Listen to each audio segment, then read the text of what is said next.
Hello semua, selamat datang ke channel Bambang Adnan. Terima kasih sudah singgah di video ini. Apa khabar semuanya? Saya doakan semoga sihat selalu ya. Di video pertama saya ini saya akan menceritakan filem We Can Be Heroes keluaran tahun 2020.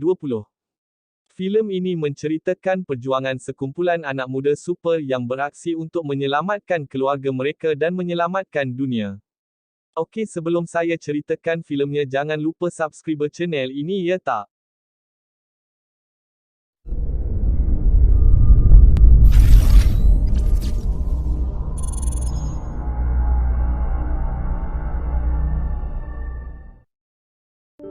Pada awal filem menunjukkan seorang wira yang disebut Miracle Guy yang ditugaskan untuk memeriksa satelit yang ternyata satelit itu sudah hancur dan yang tinggal hanya solar panel saja yang penuh kesan tembakan. Lalu dia melihat kapal angkasa alien yang sedang menembak sinar laser ke arahnya. Awalnya dia berfikir itu akan mudah untuk dihadapi, kemudian dia lihat pesawat itu bukan hanya satu tapi ada puluhan. Tak lama setelah itu dia tertembak dan jatuh dari luar angkasa dan ditangkap oleh salah satu kawannya.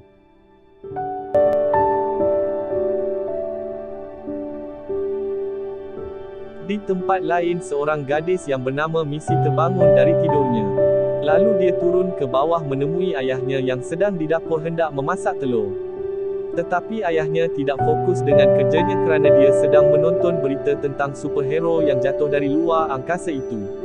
Ternyata ayahnya adalah seorang superhero yang bernama Marcus, yang mana dia pernah berjanji pada anaknya agar dia tidak pernah bergabung lagi sebagai superhero walaupun dia masih tetap bekerja di sana. Lalu dia menghantar anaknya ke sekolah. Setelah itu dia akan pergi ke tempat kerja dia di markas para pahlawan itu. Di dalam markas muncullah seorang manager yang bernama Miss Grenada yang bertugas untuk memilih pahlawan yang akan melawan kapal angkasa yang akan menyerang bumi. Pada awalnya dia hanya memilih 2 atau 3 pahlawan yang akan melawan pesawat itu, tetapi setelah melihat banyaknya pesawat tersebut dia malah memerintahkan semua pahlawan untuk menyerang dan semua orang pun terkejut. Kemudian Miss Grenada bertanya kepada Marcus kenapa dia masih di situ. Marcus pun berkata kalau dia tidak lagi mau jadi superhero, tapi Miss Grenada masih tetap memaksa Marcus untuk tetap menjadi superhero. Akhirnya dia pun terpaksa untuk menjadi superhero lagi. Di sekolah, Missy tiba-tiba didatangi oleh petugas markas ayahnya untuk dibawa ke markas demi menghindari ancaman dari alien itu. Setelah sampai ke markas, dia dimasukkan ke dalam salah satu ruangan dan di dalam sana ada beberapa anak juga yang sama sepertinya, iaitu anak-anak dari superhero. Nampak semua budak tu duduk diam sedang belajar tugas sekolahnya mengikuti arahan dari Miss Grenada. Setelah itu salah seorang anak yang bernama Noodles memanjangkan lehernya untuk memastikan kalau Miss Grenada sudah pergi. Dan semua anak di sana pun langsung berbuat bising dan berkeliaran. Kemudian salah seorang anak berkerusi roda bernama Wills mendekati Missy. Sesudah berkenalan, Wills lalu memperkenalkan anak-anak lainnya bermula dari Ojo, si gadis yang jarang bercakap dan mampu menggambarkan kejadian-kejadian beberapa minit ke depan. Dia juga memperkenalkan gadis yang mempunyai suara tidak biasa bernama Acapella. Dia mampu menggerakkan benda hingga melayang menggunakan suaranya. Kemudian ada juga anak blinding fast, yang bernama Slow-Mo kerana dia memiliki gerakan yang sangat perlahan. Lalu ada juga budak yang mampu mengubah bentuk wajahnya bernama Facemaker yang mampu meniru bentuk wajah orang lain. Kemudian ada si budak yang mampu memundurkan masa selama beberapa saat bernama Rewind dan juga saudari kembarnya bernama Fast Forward yang mampu mempercepat masa selama beberapa saat. Mereka adalah kembar yang memiliki kekuatan berlawanan yang sama seperti mereka tidak pernah serasi. Dia juga memperkenalkan pemimpin mereka bernama Wildcat yang mempunyai banyak kuasa. Dan yang terakhir budak kecil di antara mereka bernama Guppy yang mempunyai kuasa yang diturunkan oleh ayahnya bernama Shark Boy. Dan dia juga memiliki kemampuan melayangkan air yang diturunkan oleh ibunya Lava Girl. Kemudian setelah perkenalan itu mereka semua bertanya kepada Missy tentang kekuatan supernya. Tetapi Missy menjawab bahawa dia tidak mempunyai kuasa. Kerana ibunya yang sudah tiada adalah seorang manusia biasa. Tapi dia memiliki sedikit kecerdasan yang diturunkan oleh ayahnya. Lalu setelah itu mereka kemudian membuka TV untuk melihat keadaan ibu bapa mereka. Di sana mereka melihat ibu bapa mereka satu persatu berdatangan sebagai pahlawan. Missy yang melihat ayahnya di sana sebagai superhero merasa bahawa ayahnya mengingkari janjinya untuk tidak kembali sebagai superhero. Mereka juga melihat satu persatu orang tua mereka dikalahkan oleh alien itu.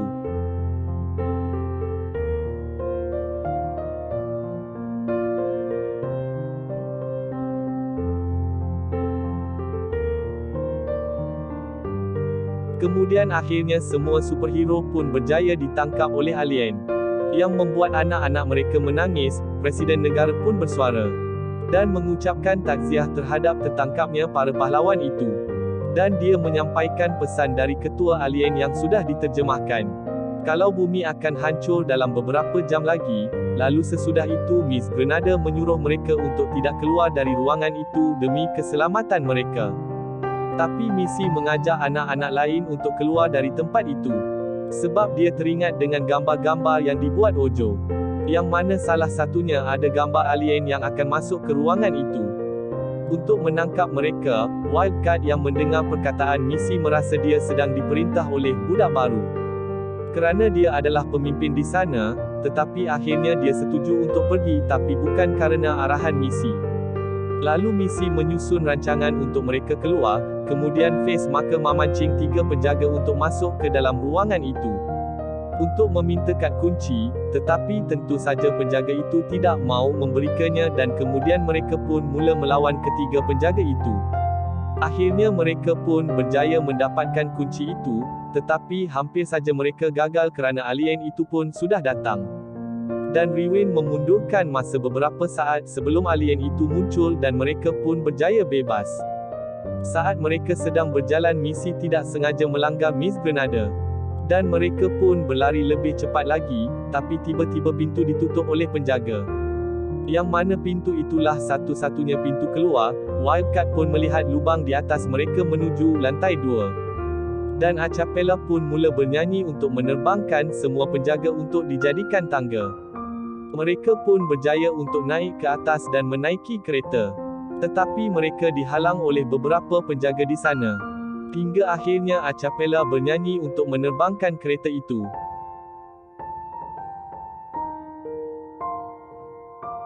Tapi saat di tengah perjalanan Acapella kehabisan nafas hingga mereka terjatuh di sebuah taman milik seorang nenek-nenek. Yang ternyata dia adalah nenek Missy bernama Anita Moreno, seorang legenda pelatih superhero.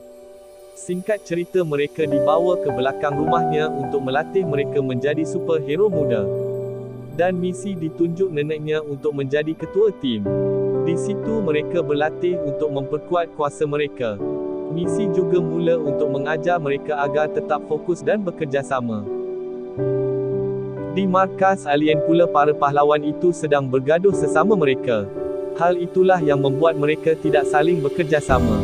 Tiba-tiba muncul sebuah kamera yang menunjukkan Presiden sedang berkata menyampaikan bahawa anak-anak mereka lari dari markas dan sedang dilacak oleh alien. Di tempat latihan mereka nampak kalau Miss Grenada dan penjaga lain sudah mengintai keberadaan mereka. Lalu Anita Moreno pun membuka jalan untuk mereka melarikan diri melalui sebuah terowong, dan sesudah itu nenek Missy pun berjaya ditangkap oleh alien. Di dalam terowong Missy meminjam tablet milik Ojo untuk digunakan menerangi jalan. Tanpa sengaja Missy melihat sebuah gambar yang telah ditulis oleh Ojo yang membuatnya menyedari sesuatu hal rahsia. Dan dia hanya memberitahu Wildcat, yang membuat Wildcat terkejut mendengarnya. Dan setelah itu mereka melihat sebuah pesawat alien yang kosong. Dan mereka merancang untuk menggunakannya untuk pergi ke markas alien itu. Sesampai mereka di pesawat itu ternyata rakan mereka si Slomo belum sampai ke pesawat itu kerana lambat berlari. Yang hampir membuatnya ditangkap alien, tetapi dia berjaya diselamatkan oleh Noodles. Dan mereka pun terus terbang menuju kapal angkasa besar itu. Sesampai mereka di sana dengan hati-hati mereka mencari orang tua mereka. Dan tak lama setelah itu mereka tiba-tiba diserang oleh alien dari bawah lantai. Mereka berlari dan berlari sehingga mereka sampai ke sebuah ruangan yang sangat luas. Dan di situ ada sebuah bangunan yang berbentuk piramid. Dan setelah itu terlihatlah sang presiden dan beberapa penjaganya hendak menuju piramid itu. yang membuat mereka suspek apa presiden mereka buat dekat situ. Kemudian saat mereka hendak pergi, tiba-tiba Miss Grenada berjaya menemukan mereka di sana. Tetapi yang lebih pelik macam mana caranya Miss Grenada sampai ke pesawat itu. Hingga akhirnya Ojo pun menunjukkan sebuah gambar kepada Missy. Yang ternyata Miss Grenada adalah seorang alien, sang presiden juga ternyata seorang alien, lalu mereka berubah menjadi alien dan berjaya menangkap mereka semua dan menguncinya di sebuah ruangan.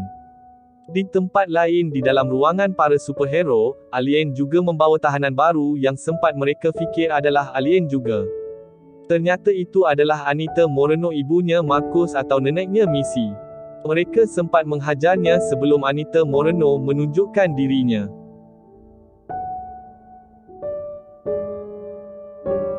Di tempat wira muda, Missy mendapat sebuah idea untuk membuat semua budak-budak yang lain menangis untuk mengumpulkan air mata. Dan air mata itu dijadikan sebuah kunci oleh Guppy. Akhirnya semua anak itu pun menangis. Dan Guppy mengumumkan semua air mata mereka menjadi sebuah kunci dan mereka pun berjaya keluar. Para pahlawan pun atau ibu bapa mereka pun sedang menonton aksi mereka melalui skrin kamera pengintip. Setelah keluar Wildcat dan Missy pun menjalankan aksi rahsia mereka, yang tidak diketahui anak-anak yang lain. Wildcat membawa pacemaker untuk berpura-pura pisah dari yang lain. Setelah beberapa saat kemudian tim Missy ditemukan oleh alien. Dan mula menyerang mereka, mereka pun bekerjasama untuk melawan alien-alien itu. Di sini ditunjukkan kalau Slow-Mo ternyata memiliki pukulan yang dahsyat yang jarang orang tahu. Sebab kerjasama mereka itu pun berjaya mengalahkan alien-alien itu. Di tempat lain, Wildcat dijumpai oleh Miss Grenada dan menangkapnya untuk disiasat. Setelah itu sampailah anak-anak yang lain di dekat bangunan pelik itu. Tiba-tiba bangunan itu dilapisi aliran elektrik yang membuat mereka tidak dapat memasukinya. Mereka pun tertanya-tanya siapa yang melakukannya dan pada saat itulah Ojo mula berkata. Dan mengatakan kalau dialah pelakunya. Ternyata dia adalah mata-mata alien juga yang mengawasi sifat manusia. Yang mana dia melihat kalau manusia bersifat egois, mudah terpecah belah dan tidak pernah bekerja sama. Missy pun bersuara kalau dia dan Wildcat hanya berpura-pura berpisah kerana mereka sudah mengetahui bahawa selama ini Ojo adalah seorang alien. Missy pun memanggil Wildcat yang ternyata sudah ada di ruang kontrol. Dan ternyata yang ditangkap oleh Miss Grenada adalah pacemaker yang menyamar jadi Wildcat. Missy dan Wildcat pun menceritakan bagaimana mereka mengetahui kebenarannya. Mula dari terowongan tadi, masa Missy melihat gambar yang dibuat oleh Ojo. Di mana tanpa sengaja Ojo menggambarkan dirinya sebagai seorang alien dan anak-anak lain pun terkejut. Di ruang kontrol, Wildcat berjaya mematikan butang keamanan bangunan pelik itu. Dan mereka semua pun bahagia, tetapi tiba-tiba Ojo melukis banyak monster yang dapat dikeluarkan dari dalam tabletnya untuk menyerang mereka. Mereka pun langsung bekerjasama untuk menyerang monster itu. Rewind dan fast forward bersatu untuk membuat Slow-Mo untuk menjadi lebih cepat, sedangkan yang lain bersiap untuk menyerang. Di ruang kontrol, Wildcat ditemukan oleh Miss Grenada dan pengawalnya. Di sini Wildcat sudah menemukan jati dirinya yang sebenarnya. Dia mampu menjadi apa yang dia inginkan. Dia juga membekukan Miss Grenada dan pengawalnya hingga tak berdaya. Di saat semuanya menyerang, Guppy mengubah logam cair yang menyelimuti bangunan pelik itu menjadi ikan hiu.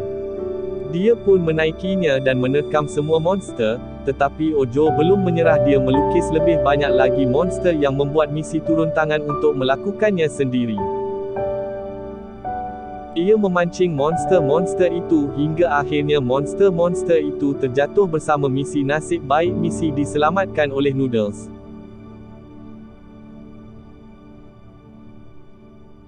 Kemudian Noodles hendak melemparkan chip agar menghentikan waktu peledak bangunan piramid itu. Tetapi Ojo terus menggagalkan usaha mereka, dan menjatuhkannya ke bawah. Lalu Slow-Mo terjun ke bawah untuk mendapatkan chip itu dengan waktunya yang sangat perlahan. Akhirnya Wildcat datang ke sana membawa Slow-Mo kembali ke atas. Dan atas kerjasama mereka, chip itu berjaya dimasukkan di waktu yang tepat. Orang tua mereka pun berjaya keluar dari piramid itu dengan selamat. Lalu Presiden Miss Grenada dan lainnya datang menghampiri Ojo. Mereka menjelaskan apa yang sebenarnya terjadi. Mereka menjelaskan bahawa mereka alien yang menyamar sebagai manusia untuk menguji kemampuan superhero generasi baru iaitu para anak-anak itu. Mereka juga berkata melihat kehancuran bumi hanya kerana sifat manusia yang egois dan tidak suka bekerjasama, dan ternyata Ojo adalah pemimpin dari para alien-alien itu, yang mana di planetnya anak-anak yang berkuasa, kemudian semuanya pun saling berpelukan.